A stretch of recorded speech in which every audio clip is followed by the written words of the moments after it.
অনেকেই তোমরা পছন্দের কলেজে চান্স পাও নাই। এটা স্বাভাবিক, কারণ সবাই পছন্দের কলেজে চান্স পাবে না। পছন্দের কলেজগুলোতে তীব্র প্রতিযোগিতার সম্মুখীন তোমাদের কলেজ ভর্তির ক্ষেত্রে হতে হয়েছে। তো এই জায়গায় তোমরা যারা কলেজ ভর্তিতে পছন্দের কলেজে চান্স পাও নাই, তারা আসলে আরও একটা উপায়ের মাধ্যমে পছন্দের কলেজে যেতে পারো, যেটার নাম হচ্ছে টিসি। সো অনেকেই বর্তমানে চূড়ান্ত ভর্তি হবা কিনা একটা কনফিউশনে আছো, যে আসলে আমি যদি ভর্তি হয়ে যাই আমি আবার আমার পছন্দের কলেজে যেতে পারবো কিনা, নাকি চতুর্থ পর্যায়ে আবেদন দিবে, অনেক ধরনের অনেক কথাবার্তা। তা আমি তোমাদেরকে একদম সিম্পলভাবে বলি, তোমার বর্তমান যে কলেজে তুমি চান্স পেয়েছো তুমি সেখানে ভর্তি হও। তবে হ্যাঁ, সম্পূর্ণ ভিডিও দেখো। টিসি ব্যাপারটা কিন্তু তো সহজ না। আমি ব্যাপারটা এই ভিডিওতে খুলে বলার চেষ্টা করছি তোমাদেরকে। টিসি মানে ট্রান্সফার সার্টিফিকেট বা কলেজ ট্রান্সফার, যেভাবে ঘুরায় প্যাচে বলো না কেন, কলেজ পরিবর্তনকে বোঝায়। তুমি একটা কলেজ থেকে অন্য একটা কলেজে যাবা। তবে এখানে দুইটা শর্ত রয়েছে। দুইটা শর্ত, এক নাম্বার ওয়ান, সেটা হচ্ছে টিসি হয় ইটিসি। একটা বোর্ডের অধীনে তুমি যদি একটা কলেজ থেকে অন্য কলেজে যাও, লাইক তুমি ঢাকা কলেজ, ঢাকা থেকে তুমি ফরিদপুরে যাবা, তো ঢাকার ফরিদপুর কিন্তু ঢাকা বোর্ডের অধীনে। সো তুমি সেখানে অনলাইন টিসির জন্য অ্যাপ্লাই করতে পারো। কিন্তু যদি তুমি মানে ঢাকা থেকে তুমি যাবা হচ্ছে গিয়ে চট্টগ্রামে, ঠিক আছে, তখন সেটা হবে কিন্তু বোর্ড থেকে বোর্ড ট্রান্সফার, যেটা হচ্ছে বিটিসি। তো এই জায়গায় তোমার পছন্দের কলেজটা যদি তোমার চান্স তুমি পেয়ে যাও তো খুবই ভালো, যদি চান্স না পাও সেক্ষেত্রে তোমরা কিন্তু এই উপায়তে সেই কলেজে তুমি পড়তে পারো। এখন এখানে ব্যাপারটা আর একটু খুলে বলি, টিসি কিন্তু তো সহজ না তুমি চাইলে আর নিলা। এখানে কিন্তু কয়েকটা পক্ষ রয়েছে, বিশেষ করে চারটা পক্ষ। এক হচ্ছে তুমি যে কলেজে যাবা, বর্তমানে যে কলেজে পড়ছো সে একটা পক্ষ, তুমি যে কলেজে যাবা সে একটা পক্ষ, এই দুইটা পক্ষ। তো এই পক্ষটা তোমাকে কিন্তু অ্যাপ্রুভাল দিলেই তোমার এই পক্ষের কাছে আবেদনটা যাবে। দেন তোমার এই পক্ষ যাবে, আবেদনটা যাবে বোর্ডের কাছে, তারপরে তুমি। সো তুমি সব কিছুই করবে, তিনটা পক্ষকে ম্যানেজ তুমি করবা। অনলাইন আবেদন করলে আগে তোমার কলেজের কাছে যাবে, সে কলেজে অ্যাপ্রুভাল দিলে পরবর্তীতে তুমি যে কলেজে যেতে চাও সেই কলেজের কাছে যাবে, পরবর্তীতে বোর্ডের কাছে যাবে, তুমি বোর্ডের কাছে ফি জমা দিবা, তারপর তুমি টিসি নিবা। এবং টিসি নিতে গেলে তোমরা যে কলেজে ভর্তিতে, যে চূড়ান্ত ভর্তিতে যে ফিটা টাকা দিচ্ছ, নতুন কলেজে কিন্তু ভর্তি হলেও সেই টাকাটা তোমাকে দিতে হবে, রেজিস্ট্রেশন করতে হবে। কাজকর্ম একদম সহজ না যে কইলাম আর টিসি নিয়ে নিলাম, এতটা ইজি না, টিসি অনেক কঠিন। তবে পছন্দের কলেজে পড়ার ক্ষেত্রে বা বাড়তি সুযোগ সুবিধা পাওয়ার ক্ষেত্রে বা বলতে পারো যে কিছু অ্যাডভান্টেজ পাওয়ার ক্ষেত্রে এই ধরনের প্রবলেমগুলো ম্যানেজ করা যায়, কারণ এগুলো কোনো কিছু এমন না যে অসম্ভব। সব কিছু করে হাজার হাজার প্রতি বছর শিক্ষার্থী কলেজ ট্রান্সফার করে।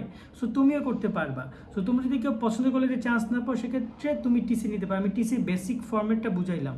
তবে এখানে বিটিসির নিয়ম আলাদা, আবার ইটিসির নিয়ম আলাদা। ইটিসি মানে কিন্তু অনলাইন ট্রান্সফার, আর বিটিসি মানে কিন্তু বোর্ড ভিত্তিক ট্রান্সফার, যেটা সম্পূর্ণ দুইটা আলাদা আলাদা দিকের আলাদা আলাদা প্রসেস, সব কিছু আলাদা। এবং এখানে টাকা পয়সাও কিন্তু বেশ বড় একটা ম্যাটার করে।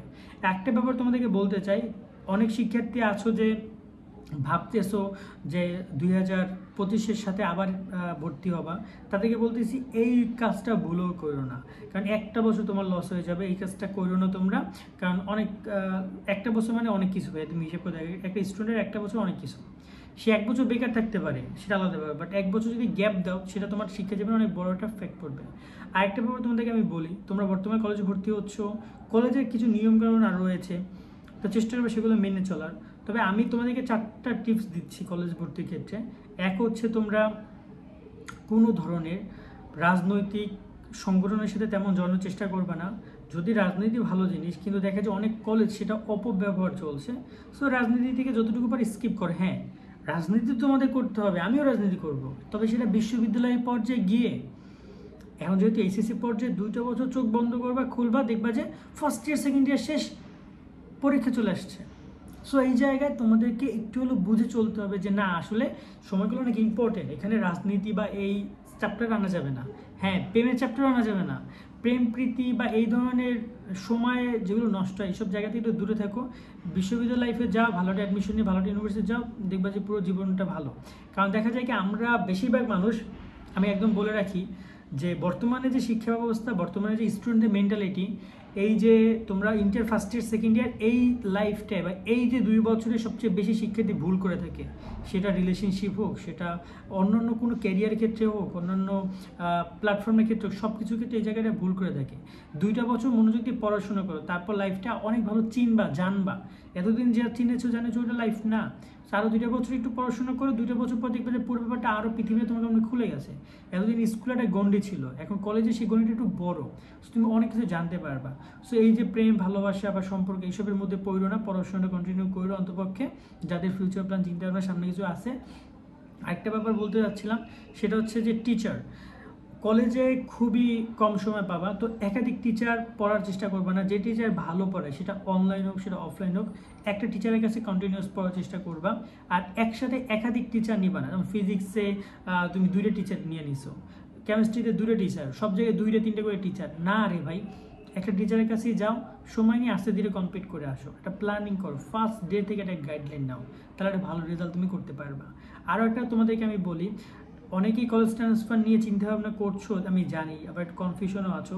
তবে এই জায়গায় যদি কোনোভাবে তুমি বর্তমান কলেজে পড়তে পারো তাহলে তুমি কন্টিনিউ করো, কারণ ট্রান্সফার নিয়ে পড়াশোনা কিন্তু অনেকটা ভালো হয় না। কিন্তু যদি একদম বর্তমান কলেজে তুমি পড়তে পারছোই না, কোনোভাবে হইতেছে না ভাইয়া, দেন তুমি মানে চলে যেতে পারো তোমার ওই টিসি প্রসেসে। আশা করি তোমরা বিষয়গুলো বুঝেছো। তারপর তোমাদের কোনো প্রশ্ন থাকলে কমেন্ট করতে পারো, চেষ্টা করবো আমি সেই বিষয় নিয়ে কথাবার্তা বলার। আজকে আমরা এখানে বিদায় নিচ্ছি, সকলে অনেক ভালো থাকবা, আল্লাহ হাফেজ।